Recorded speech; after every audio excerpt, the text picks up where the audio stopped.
प्रेम से बोलिए विश्वकर्मा भगवान की। प्रेम से बोलिए सत्य सनातन धर्म की। प्रेम से बोलिए तीर्थराज प्रयाग की। नमो अस्तु विश्वरूपाय ते नमः।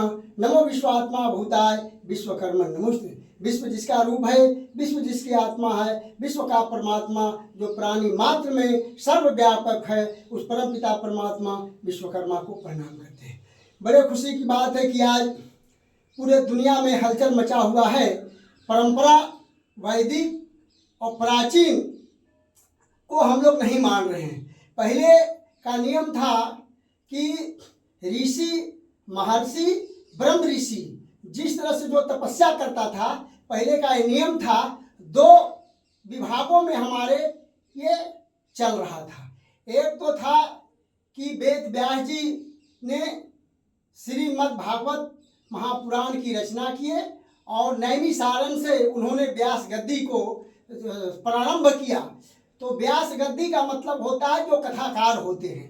तो व्यास गद्दी जो भी कथाकार करते थे वो व्यास कहलाते थे।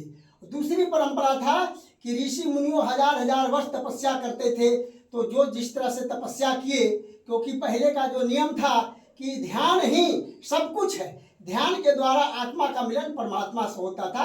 उस समय कोई जाति भेद नहीं होता था। क्योंकि आप लीजिए कि वेद व्यास जी, सूत जी, रैवादास, कबीर साहब, वाल्मीकि जो रामायण लिखे, तो उस समय कोई जातिवादी नहीं था। आज बवाल पूरे चल रहा है जातिवाद को। इसको भूल जाना चाहिए कि वैदिक परंपरा में क्या था, प्राचीन परंपरा में ऋषि मुनियों का क्या था। तो दो विभाग हैं। तो जो व्यास गद्दी हैं, व्यास गद्दी के विभाग में रहे, और साधु संत जगत गुरु शंकराचार्य, महामंडलेश्वर महंत, ये सब कथाकार नहीं हो सकते हैं। ये वैदिक परंपरा या अति प्राचीन परंपरा में है। क्योंकि संत का जो नियम कानून है, वो दीक्षा संस्कार है, वो अलग है। व्यास गद्दी में दीक्षा संस्कार वो अलग है। तो हम लोग मर्यादा में रह करके, मर्यादा का पालन करके, प्रेम के द्वारा, जो साधु संत थे, ऋषि मुनि थे, वो यज्ञ करते थे।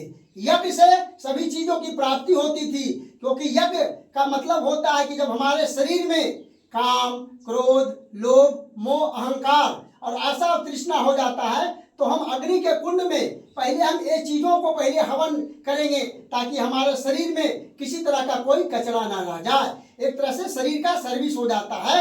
और आज इस चीज को भूल करके सब कथा करने लगे हैं। और आज पैसे के चलते ये सब जो है, साधु संत भी, महामंडलेश्वर भी, शंकराचार्य भी, और काफी महंत लोग सब कथा में चले गए हैं। अपने निश्चित क्रिया को छोड़ करके अनिश्चित क्रिया में चले गए। जबकि हम इन लोगों को, ऋषि मुनि को, साधु संतों को, जगत गुरु को यज्ञ करने का ही विधान है। और यज्ञ के बाद प्रवचन, लोगों को संदेश देना है कि आज जो आत्मा, अध्यात्म के बारे में बताना है। भौतिक सुख में वो कथाकार व्यास चलते हैं, हम लोग चलते आध्यात्मिक दुनिया में, जो अंदर की दुनिया है। जब अंदर की दुनिया तभी होगा जब हम अपने शरीर का कचरा बिल्कुल निकाल देंगे, हवन कुंड में आहुति दे देंगे, तब सामग्री से हवन करेंगे। तो जो सामग्री जल जाएगा तो शेष बन जाएगा, जो काला नीचे जम गया, और शेष नाग बन करके आकाश में उड़ा कि ब्रह्मांड को बिल्कुल कीड़े मकोड़े पूरे प्रकृति को शुद्ध कर देता है। तब हमारा जीवन धन्य होगा। इसलिए हम लोग व्यास गद्दी और साधु संत जगत गुरु का जो विभाग है, वो विभाग में रहिए। और विद्वान सर्वत्र पूजते, विद्वान कोई भी हो सकता है, ज्ञानी कोई भी हो सकता है। जैसे जगत गुरु का मतलब जगत माने संसार, और गुरु माने अंधकार को जो प्रकाश में लावे।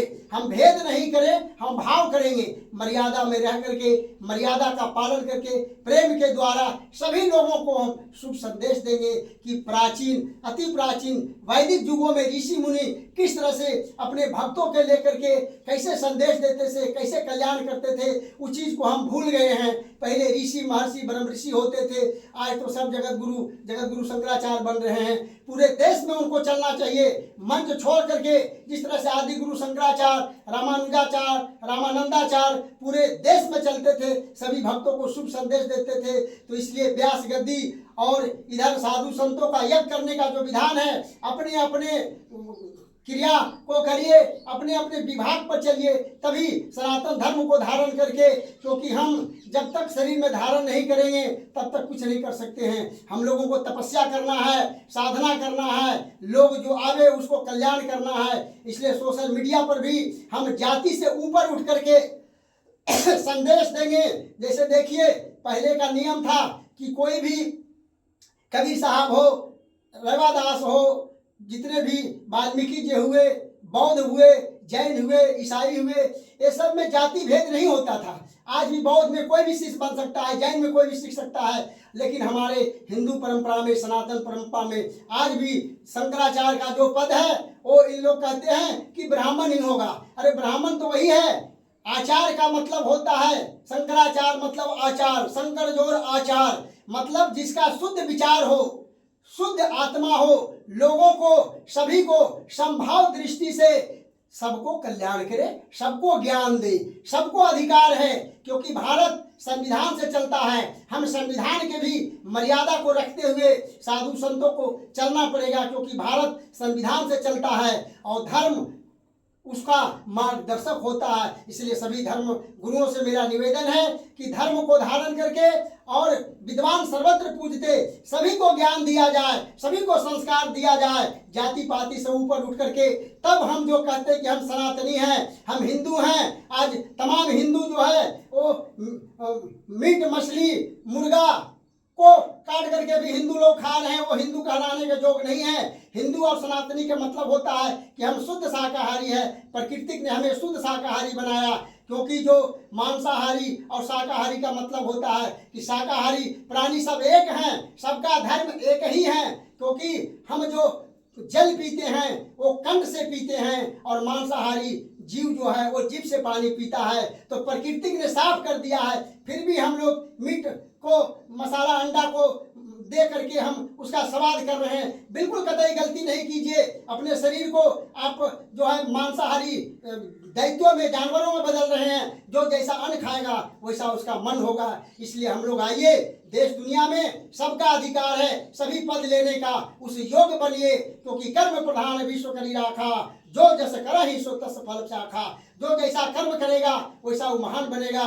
इसलिए सभी देशवासियों को अंतर्राष्ट्रीय विश्वकर्मा महाशक्ति पीठ नगर निगम वार्ड नंबर 50 अनंत श्री विभूषित जगत गुरु विश्वकर्मा शंकराचार्य संत स्वामी दिलीप योगीराज, सभी साधु संत भक्त व्यास गद्दी को मैं अनुरोध करता हूं कि अपने अपने प्राचीन सभ्यता और गुरु किस तरह से संदेश देके गए हैं, उसी विभाग में रह करके पूरे दुनिया को संदेश दीजिए। तो हम चाहते हैं कि सनातन धर्म को धारण करके अगर काम करेंगे तो दुनिया में सुधार होगा और बढ़िया संदेश जाएगा, लोग आपको चाहत करेंगे। क्योंकि जो हमारा भारत में खंड हो गया है, बौद्ध अलग हो गए, जैन अलग हो गए, सिख अलग हो गए, ये सब देवी देवता हमारे मानते नहीं हैं। वो बौद्ध का पूजा करेगा, वो जैन का, महावीर का पूजा करेगा, गुरु नानक का पूजा करेगा। फिर हमारा इसी तरह से अगर सनातन धर्म बढ़ते चला गया तो हम सनातन बचेंगे क्या। इसलिए हम सभी धर्माचार्यों से अनुरोध है कि सब मिलजुल करके पूरा एक अभियान बनावे कि हम जब तक सब जाति से ऊपर हट करके